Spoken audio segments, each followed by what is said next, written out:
I want to just talk a little bit about this painting. I just want to make a film, make a little video, and talk about this painting because that's the point for me.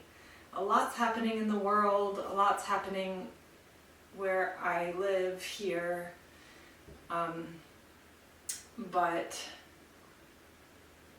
I just really want to make videos about my art. That's what I want to do, and healing. That's the point for me. I just want to make videos about my art.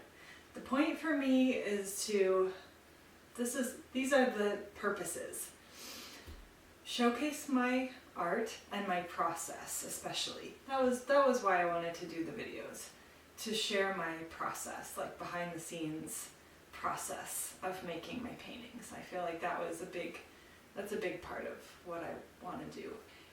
And then also like share who I am as far as like what is in my heart that goes into the paintings, like why am I doing this? Like I want to share my heart.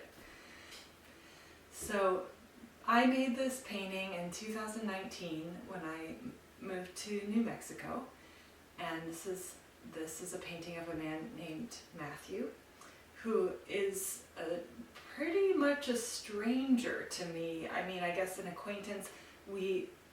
But this is the only painting that I've ever made that was not of someone that I knew personally as a friend beforehand. In fact, I did not even know what he looked like at all until he came over for the photo shoot. It was like a hard first year, I'll say. Especially that first half of the year. I felt really depressed, I felt really confused about why I was there, and sad that I had stopped making my art.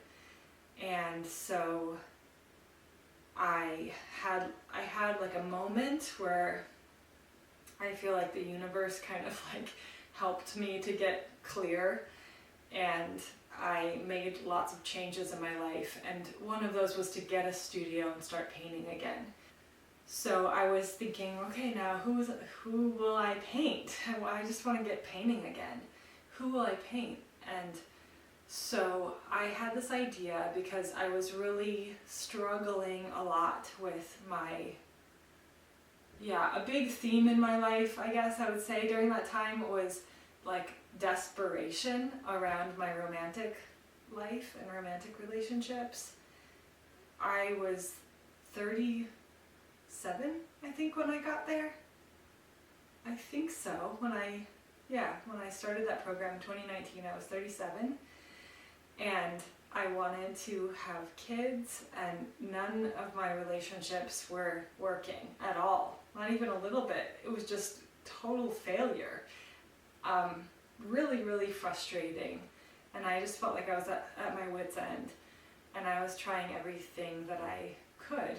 I was sort of like, all right, we're gonna figure this out, and I got really aggressive, I guess I would say, like as far as, I had talked about it with therapists, spiritual teachers, somatic experiencing people, dating coaches, everything you can think of. I was trying to get help, lots of praying about it, and I had found these dating classes online that I was just pouring myself into, trying to understand, like, how does this work? Because it's just not working for me at all. And I got this idea to use my creativity and my art to sort of do research, like creative research about couples, like how do people have a healthy, loving, romantic relationship.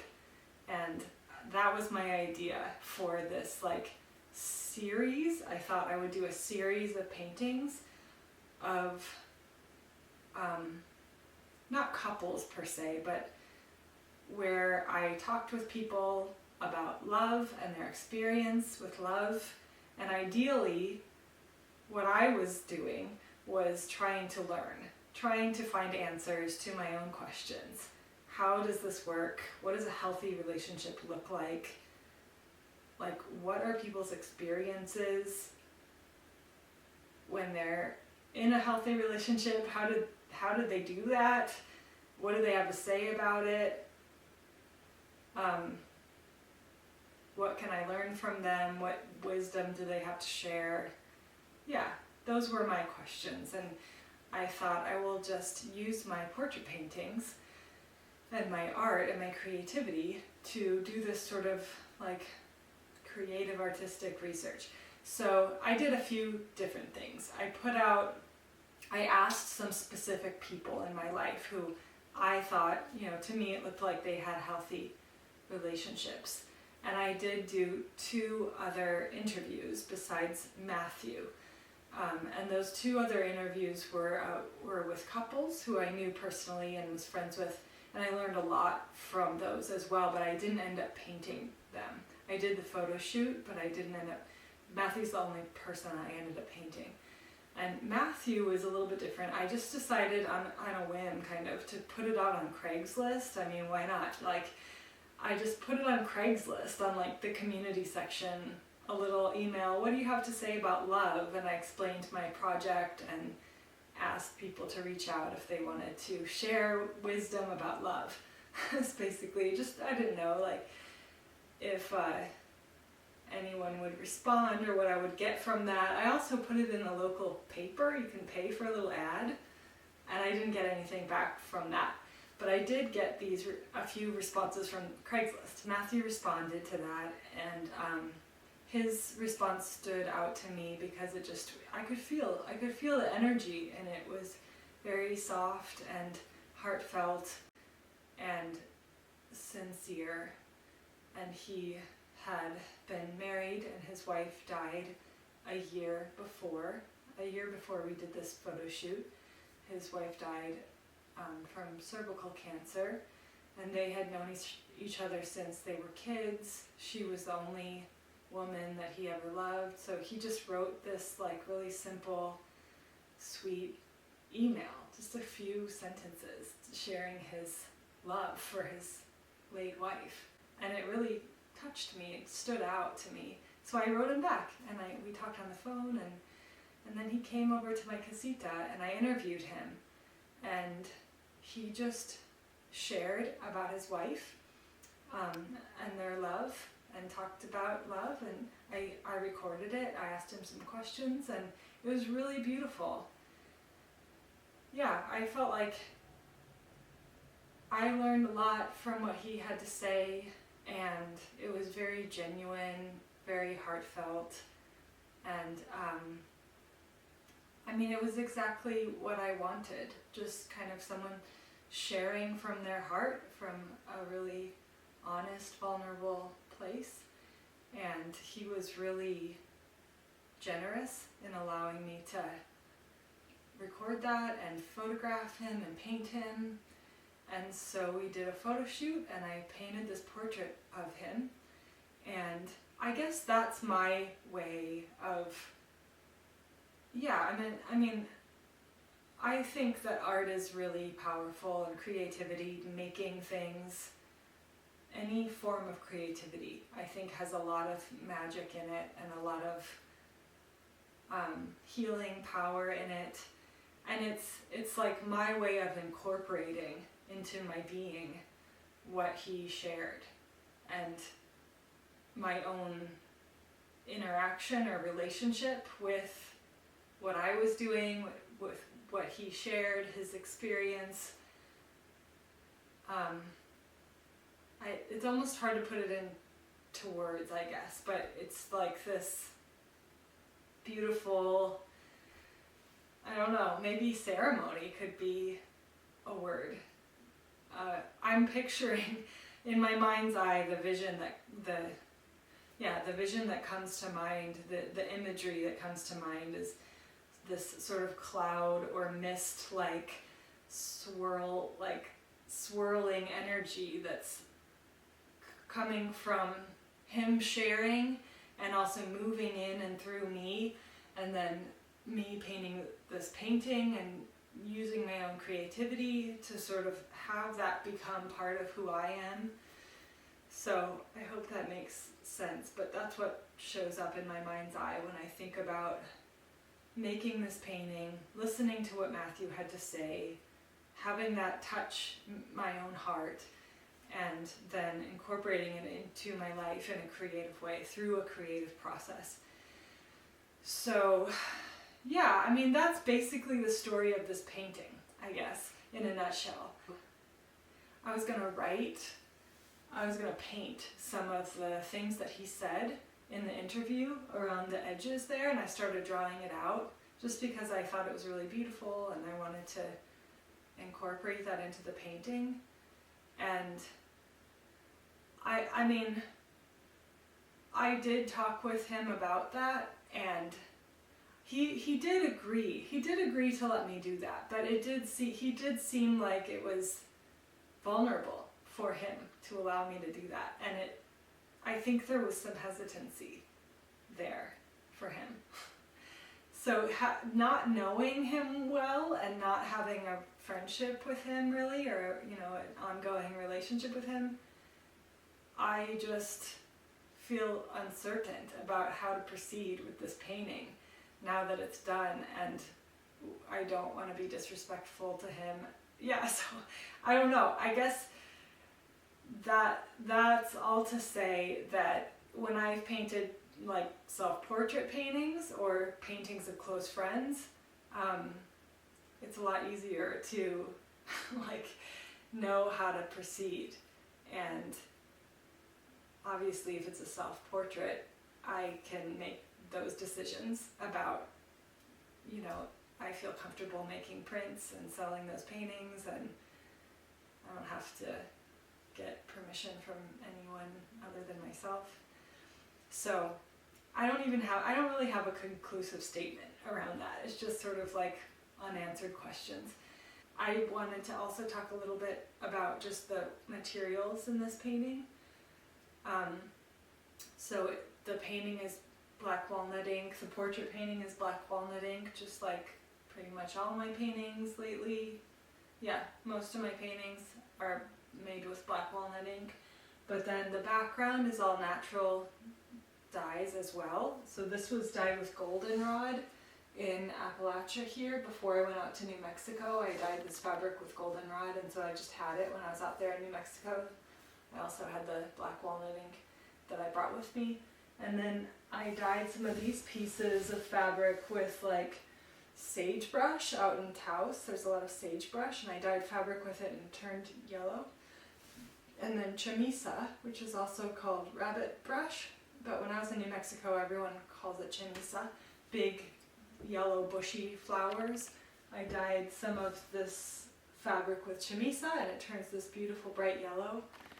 And I also was dyeing with prickly pear fruit, which is gorgeous magenta pink when you first dye with it, and then it completely faded. So that's my learning curve around natural dyeing, and I feel like I've learned a lot more from, at this point about natural dyeing and how to do it correctly, mainly from Catherine Ellis. Her class with Joy Boutrop at Penland, that was so important for me to take that class and learn how to do natural dyeing correctly. But anyways, this was before I took that class, and this is black walnut ink, but I hand stitched all these little pieces together. I stopped doing this series after I finished this painting. I decided not to continue and not to paint those other people who I photographed. I feel like I got the answers I was looking for, and they're not just because of what Matthew said, but because of my own life journey and healing that I got out of my experience from being out in New Mexico and at Southwestern College. There was it's been a long journey, and a frustrating one for sure, as far as learning about healthy romantic relationships, or relationships in general really, but particularly with men for me. A few years later, so it was like in 2021, this happened. I was continuing in my dysfunctional ways with men, just no progress, like bad stuff, and really feeling really frustrated. And then something happened for me, and this is what it was. I had taken a class at Southwestern College called hermeneutics. That's what they are calling it. It used to be called, it was like a kind of a class that was based on Carl Jung's work with archetypes. I think it used to be called archetypes, and then they changed the name to hermeneutics. But it was one of those mysticism-based classes. And in that class we studied something that we were calling active imagination. There's a book that we read about active imagination, and there was various assignments where all I remember from it really was that I would close my eyes and sort of have this inner dialogue with myself and imagine like whatever kind of showed up visually inside my mind's eye, I would dialogue with that. And then we would write about it and hand that in as our assignment. And the teacher would give feedback on that. And so and then we were also reading this book about it. That's what I remember from that class. So we were calling it active imagination. And I had a friend in that class who I really respected and just, admired, I guess. I just looked up to her. And we went for a hike, and she had been doing a lot of work on her own time with those active imagination exercises, as well as like her inner child parts. She was calling them child parts and teenager parts, and she had been doing a lot of inner work on her own, in her own time outside of class with her parts, with her child parts. She had been making like little altars to them, little creative altars to each of her child parts. And I remember going on this hike with her and talking with her about it and feeling really inspired and also a little bit jealous, like just in that I was just feeling like I want to do that. I want to be doing that. And so I made a point to, I guess actually it took me a while, but I just remember that it was in my mind. I want to be doing that. I want to be doing that inner work. It seemed like it had been very powerful for her and healing and helpful for her. And what happened for me was that with men, specifically, something that was really challenging for me was that I just pretty much always couldn't be myself around men. If I was attracted to them or if they in any way were a potential partner for me. I just couldn't be myself at all. I would just shut down completely. It was really frustrating. And I would feel hijacked.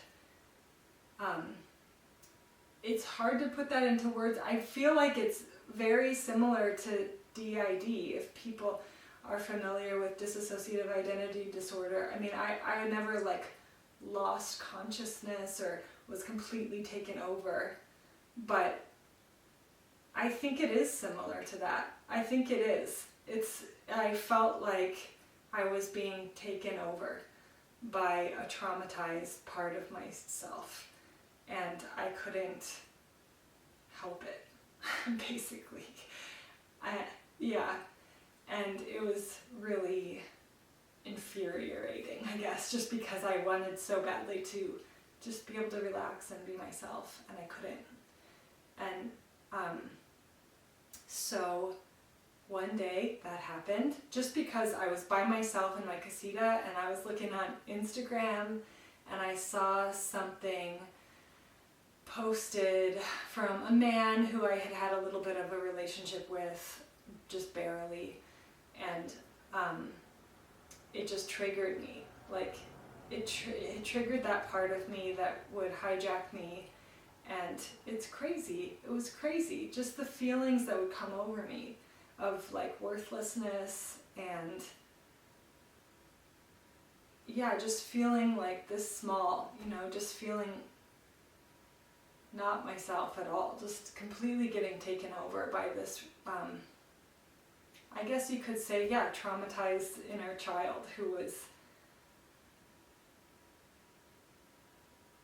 yeah, I mean, just bad, like saying, I don't know, try to put it into words. I think the words worthless, feeling small, that's the closest that I can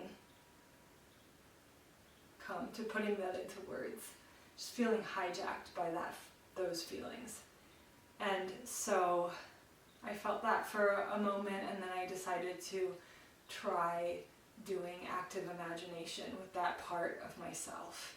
So I got quiet and kind of curled up into a ball and closed my eyes and just dialogued with that part of myself. And I had been in school to be a therapist, so I was working with clients, and I just started treating that part of myself as if I was a therapist and they were the client. And so just being my own therapist for that part of myself, like using active listening skills, mirroring skills, asking them what they were feeling, just being present with this part of myself and listening to what she had to say. And also using like Byron Katie's 4 questions with her and asking her if she, what is the belief that's creating suffering for you? And yeah, I feel like it was a really moving moment for me. I had never done that before. Not like that. Yeah, I had never, especially in that moment when I was feeling really triggered, and just instead of doing something external, going inside, being with that part of myself that was feeling that way. That was new for me. Choosing to go there and deal with it inside. Address the situation inside myself rather than, sort of desperately going outside myself, trying to like manipulate things externally, which is what I had done in the past, and it never works. So it was really profound. It was like a life-changing moment for me, actually. It really was. And I think it's the word shamanic comes to mind because I really feel like there's something very real about that.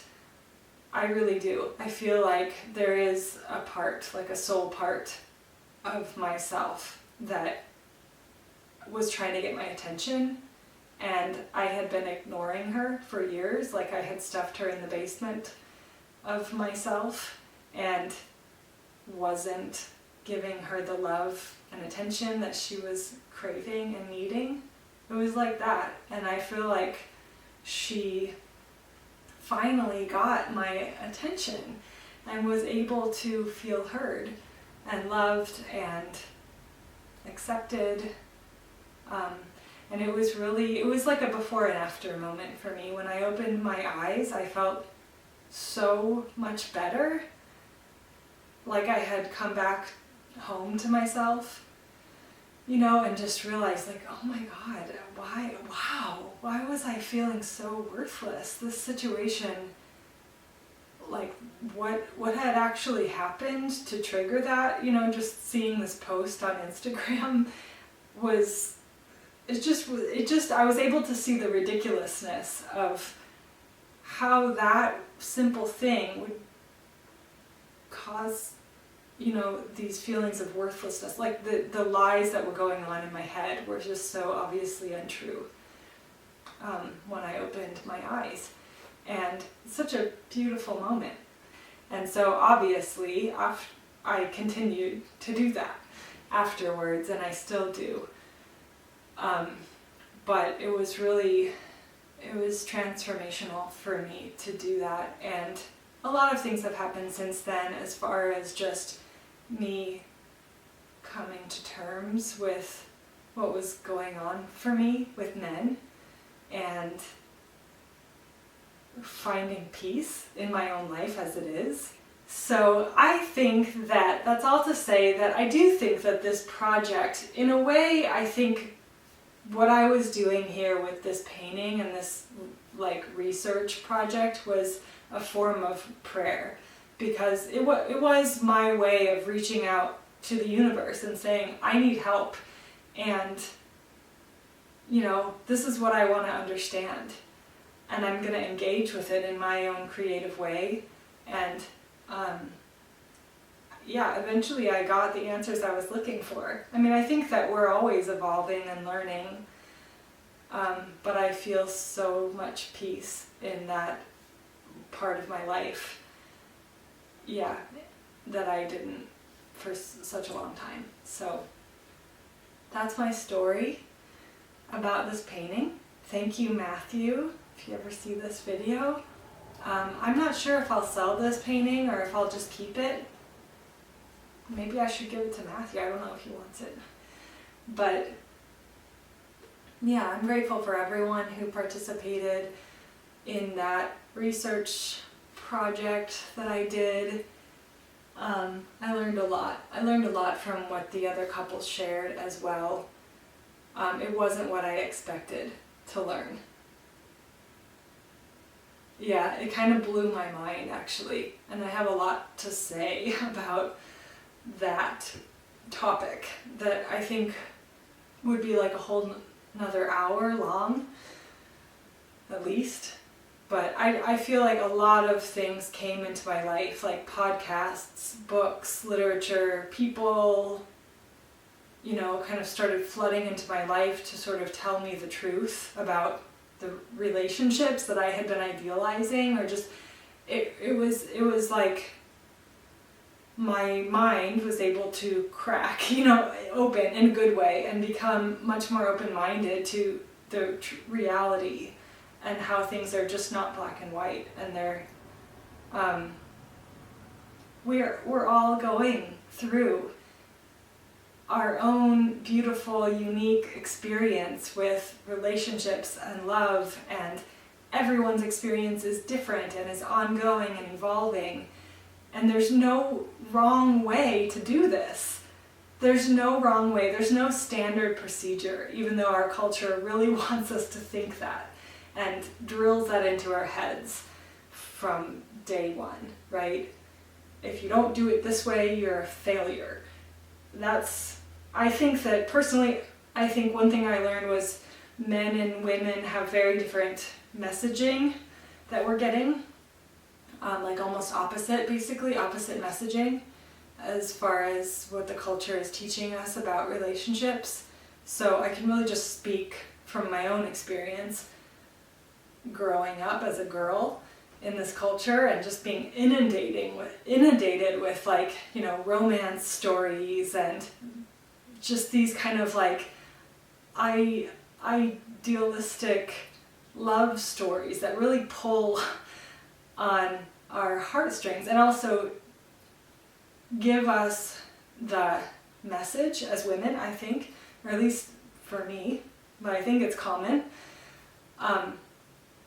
that we're supposed to be a certain way and look a certain way, and that's how we'll be acceptable, and that's where our value comes from, and those messages are really strong. And I think that the truth is not even remotely close to that. The truth is that variety. There are as many different kinds of experiences as there are people when it comes to romantic relationships, sexuality, love, and all of them are valid. All of them are valid. Every single one of them. And I think that's where I've landed. It's really, Martha Beck talks about, I learned a lot from her about how she talks about the rules are in here. The rules are in your heart.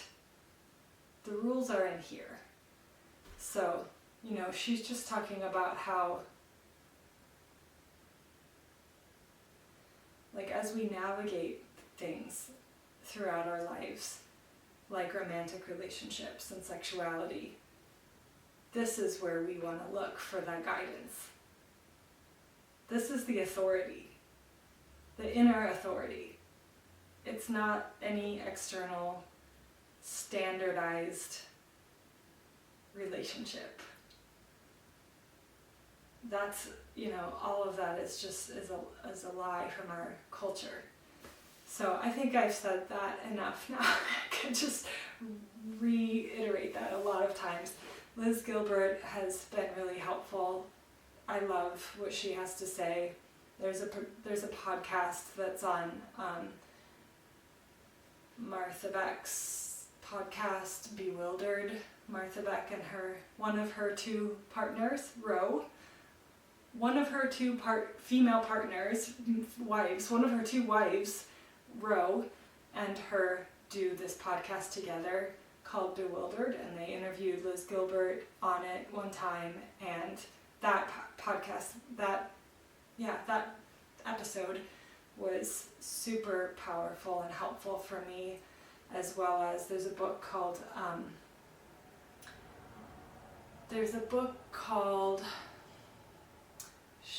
I blanked. A New Psychology of Women.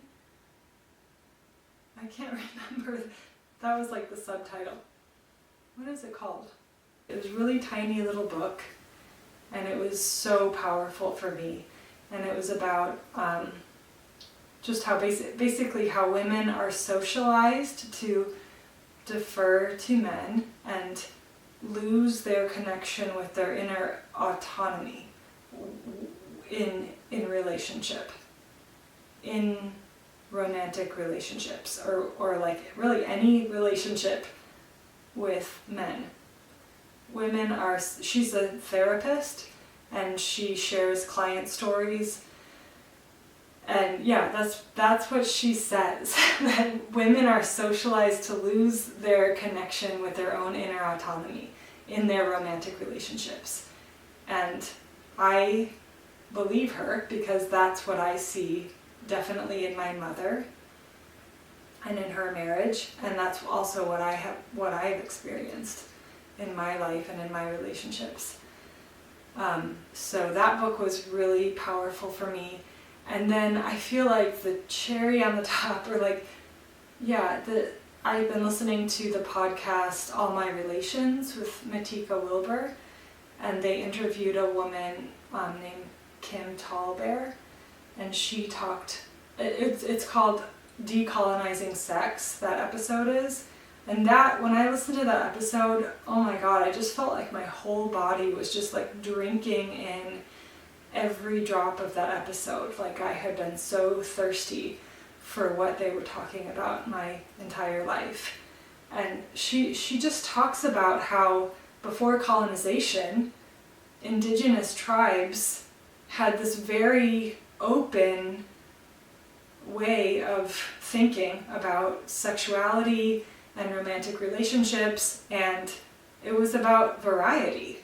It was about, just what I was just saying before, it was about the sacredness and this, spiritual aspect of relationships, and there wasn't this rigidly defined way of being in relationship or experiencing your sexuality.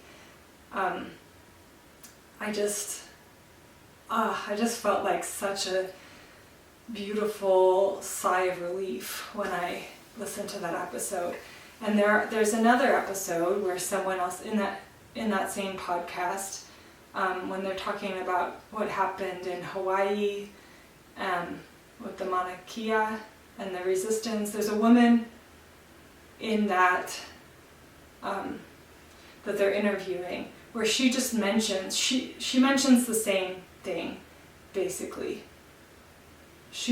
But the episode isn't about that, but she just talks about, like, in Hawaii, as Native Hawaiians, they had the same understanding of sexuality and relationship, that there was variety. And then the Christian church came in and demanded that everyone be in these standardized relationships and made that like a law, and Kim Tallbear talks about the same thing, like the reasoning behind that and how it has to do with like land ownership and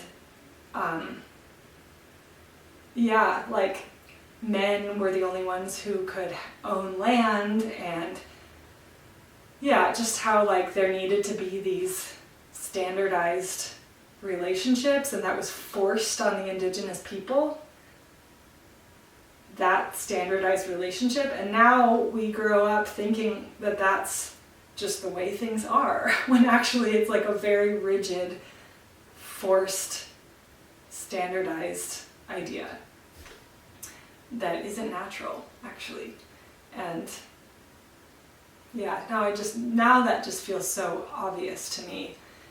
I can't unsee it. It's like, oh yeah, this like shaming of young women about their sexuality that I grew up with through the Christian church, all kinds of shame.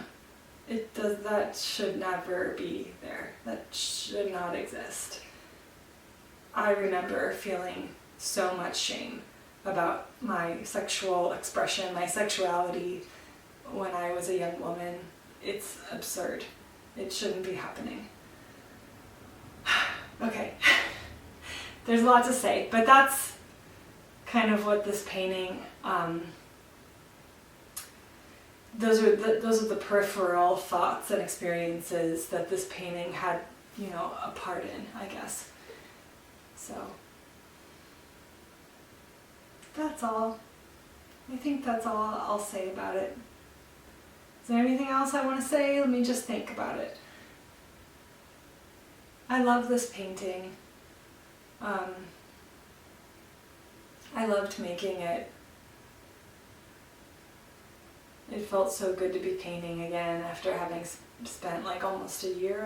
I guess it was like 6-7 months before I got that studio. Yeah. I think that's all I have to say about it. Thank you for listening. I hope this little video is a blessing to you. I hope that it sheds some light on any struggles that you're having in your relationships. I hope it helps you to feel free and in love with your own journey and your own learning process. And the rules are in here. We're all evolving. No experience is wrong. No experience is a failure. Keep learning, keep loving, and thank you to Matthew. Bye.